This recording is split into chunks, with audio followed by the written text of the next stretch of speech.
So MSU is playing in the Phil Knight Invitational, and kind of right before that Alabama game starts, it's released that Hall is not going to be competing, and he's wearing a walking boot on the sidelines, along with Akins, who has been having some questionable things go on with his foot as of recently in the beginning of the season. So things are kind of scrambled for that game, and guys are having to step up that haven't had to as much this season so far. I kind of want to break that down a little bit because I think there's a lot that has gone into the Phil Knight Invitational that needs to be discussed. And it's bringing up some different things about this team that I hadn't realized yet. So the first thing that I wanted to talk about was kind of, are Hall and Akins truly like the glue that holds this team together? Or is it that the team was just completely unprepared? I know that Hall and Akins are huge leaders, but why weren't like Hogard, Hauser, and Walker ready to step up more in that Alabama game? What do you think happened there? What's your opinion?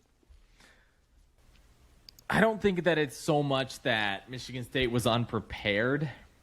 I think that, and I know this specifically because, I spend my time watching a lot of hockey, right? Once you have players that are on the ice who aren't necessarily accustomed to playing with one another, you're not going to get the same product on the ice. I think that the same thing can be said about basketball, where if you, especially in college, where you have a lot of guys who are at very different talent levels, very different experience levels, right? Like, I mean, the best thing that came out of that Alabama game really is that you have freshmen that are getting experience. Yes. That is the best thing. I mean, even if the fourth place finish is not, was it fifth or fourth place? Fifth place?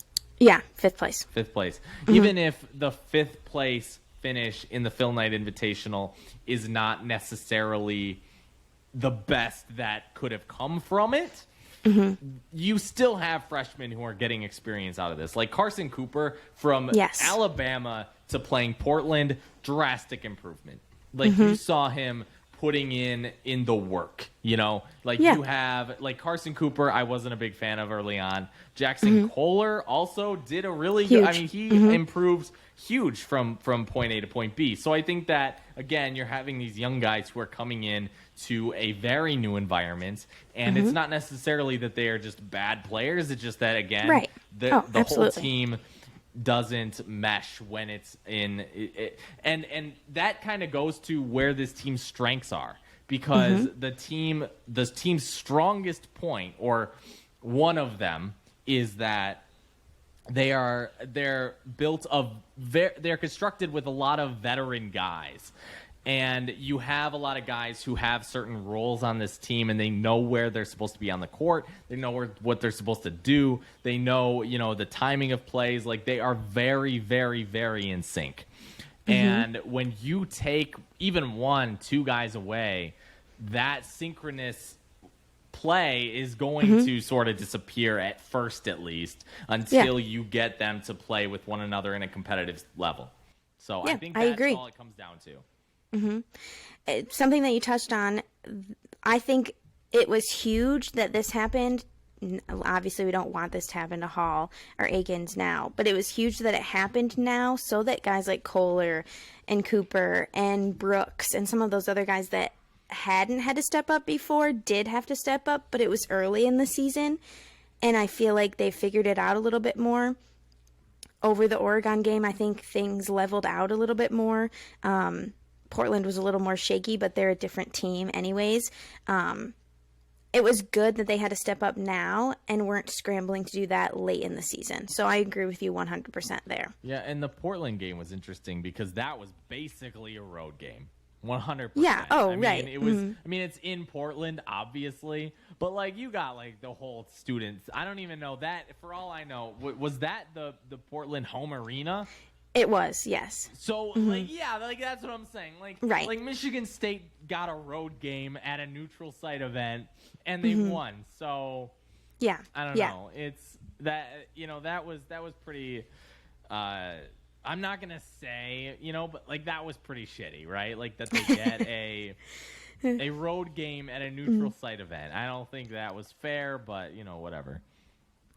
Yeah. Well, and they are a hugely veteran team. I don't know the exact stats, and I know that Izzo gave an interview about it. Like, they have multiple seniors, like 6-year seniors, and multiple 5th-year seniors. So, like, guys that have been around and they're on their team for a long time, and that matters. Yeah, absolutely it does. Okay, so my next point, sorry, I think my one AirPod just died, but my next point, I want to talk about Sissoko. So before the team went to the Phil Knight Invitational, I was feeling really big on Sissoko. Like, he had made huge gains since last season. Literally, like, blew my expectations out of the water. And I think you feel similarly about that. Correct me if I'm wrong about Sissoko. Absolutely. But what did you see during these last 3 games? I felt like he was absent more than he should have been. Did you notice anything, or what do you think? It's hard to say. I don't know. Like, and I'm not going to pretend like I'm a basketball expert. Like, you are definitely much more versed in this sort of thing than I am. I mean, if you just look at the stat line, sure, Yeah, right. I don't think that Sissoko right now, I don't know that we're seeing inconsistency from him. I think that's what would worry me the most. I think that, like, having him in foul trouble that's not ideal. I think that Sissoko is a good player. I think that he's come in clutch when he's needed to. I think that there are there was a basket where he was clutch today too, like against Portland, against that when he had that flagrant foul called on him. Yes, not him committing the foul, but he was fouled, and where that was a 7-point play between I don't know who scored the end of the basket. We can look that up, but that was a 7-point play. Like, he got the flagrant foul, made the basket on the foul. Then he made the free throw on the and one. And then he also made his additional 2 free throws for the flagrant. Then Michigan State scored on that possession. That's 7 points in one sequence. That was incredible. So, I don't know. I felt like that came in clutch because the margin of victory at the end of the game was so small.